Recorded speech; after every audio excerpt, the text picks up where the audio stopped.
All right. Hello, my name is Paul Daniel, and I did research at the Stanford Coordinating Center for STEP-UP. My presentation today is on the relationship between e-cigarettes and depression among youth. Next slide, please. Before we begin, I would like to extend my gratitude to those who helped make my research possible, including but not limited to my mentor and STEP-UP Stanford director, Dr. Bonnie Halpern-Felsher, Ms. Sheila McLaughlin, Dr. Shivani, and the NIH STEP-UP grant. Thank you all so much for your support.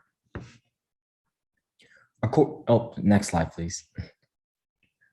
According to the 2019 National Youth Tobacco Survey, e-cigarette youth amongst high schoolers has grown significantly from 11.7% in 2017 to 27.5% in 2019. And while rates have decreased slightly in 2020, likely as a result of the COVID-19 pandemic making product harder to find and buy, with things coming back to normal, it's possible for a spike to occur in the near future. Next slide, please. Tobacco products come in all sizes and shapes, from commonly known cigarettes to nicotine gum. However, next slide, please. It's less commonly known that e-vapes, which are thought to be made of water vapor and not tobacco, actually contain tobacco and other harmful compounds. Next slide, please. People often say that vaping is a healthier option to smoking, but vaping has a destructive effect on the body. For the lungs, vaping leads to inflammation, irritation of the airways, and destruction of air sacs in the lungs. As a result of breathing in smoke of aerosol, the lungs weaken or are at greater risk for more severe infection. For the heart, vaping causes cholesterol deposits in arteries to become more unstable, and clots may form, leading to heart attack or stroke. Vaping also spikes your adrenaline, which causes increased blood pressure and heart rate, which also means a higher risk of heart attack. And finally, for the brain, vaping causes changes in brain chemistry, stimulating pleasure centers and altering normal brain function. Nicotine is a highly addictive substance, and as nicotine levels in the brain drop, the brain craves nicotine to feel pleasure and relieve feelings of anxiety and stress, hence the withdrawal that occurs. Vaping can slow development of learning, memory, attention, and behavior, can cause mood disorders like anxiety and depression, and can lead to permanent lowering of impulse control. With vaping causing the release of nicotine, heavy metals, ultrafine particles, cancerous chemicals, and VOCs or volatile organic compounds, it's no wonder that vaping can have such negative effects on the body. This is why research on vaping is so necessary when you see statistics showing that the numbers of youth vaping are increasing. Next slide, please. While I was reading past studies written on youth and vaping, I saw that in addition to all the physical harm vaping causes, there are also harmful effects brought onto the mental health. Some studies showed that vaping was associated with depressive symptoms, ADHD, PTSD, anxiety, impulsivity, and low esteem. While another study I read showed that there was no association between depressive symptoms and e-cigarette use by adolescents. Next slide, please. Okay, you're right there. With past studies showing conflicting views on the discussion about vaping and mental health, and some almost promoting vaping, my research would hopefully bridge the gaps concerning this topic and hopefully move the conversation about the topic towards youth e-cigarette prevention and education.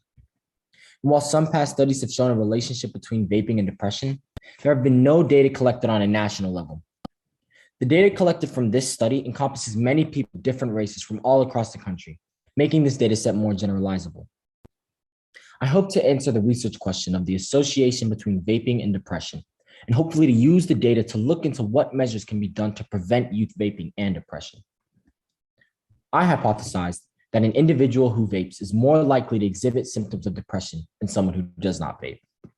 Next slide, please. Prior to me joining STEP-UP, a national cross-sectional online survey was conducted in May 2020. Quota sampling was used for age, sex, race, ethnicity, and 50% e-cigarette ever users. For this survey, PHQ Screener 2 was used, where symptoms of depression are shown through either little interest in activities or through frequently feeling down about oneself. Next, please. 4,300 participants were recruited in this study, and they were divided almost equally between three age groups: 64% of whom were female and 30% were LGBTQ. The sample race ethnicity approximated that of the US. Next slide, please.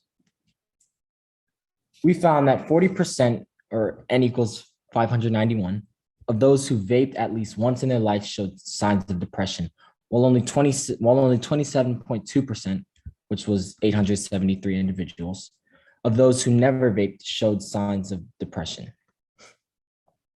Next slide, please. To further this point, we found that 47% of those who vaped in the past 30 days showed signs of depression, while only 28.7% of those who had not vaped in the past 30 days showed signs of depression. Next slide. Here, I put the graph of vaped ever before, or vaped at least once, next to the graph of vaped in the past 30 days, and changed the graph margins to 50%. All of the people who put vaped in the past 30 days are included in the vaped at once category. So what this shows is that those who vaped recently were more likely to exhibit symptoms of depression than those who just vaped once. So from this, it can be postulated that frequent use of vaping may perhaps be a major cause of youth depression and depressive symptoms within youth. Next slide, please. So now what can we contain from these data? It's easy enough to say that those who vape are more likely to be depressed, though the data found are helpful in pushing forward this narrative. When I was thinking about how this data could be helpful to teens who vape, I started thinking about people in my life who may struggle with vaping or smoking. Many people, and especially youth who I know vape or smoke, use vaping to get that buzz feeling and as an escape from the problems in their lives, and oftentimes the depressive feelings arising from such problems. However, from the research that I've done, it's clear that those who vape are more likely to have these depressive feelings and symptoms. This shows that there's a lack of knowledge and resources available to those who may see vaping as a solution to depression. Next slide, please. And this is precisely why research needs to be done on tobacco and youth, and also why groups such as the Tobacco-Free Kids and the Youth Action Board, which is part of the Tobacco Prevention Toolkit Dr. Bonnie runs, and which I've recently become a part of, are so necessary. Thankfully, there are resources such as the Stanford Tobacco Prevention Toolkit available to the public so as to educate people about vaping and other tobacco products. Next slide, please. People look to vaping as a way to escape depression, and that buzz and social aspect may provide a short-term solution, but this is a short-term solution to a long-term problem. And vaping in itself leads to long-term and short-term physical and mental health problems.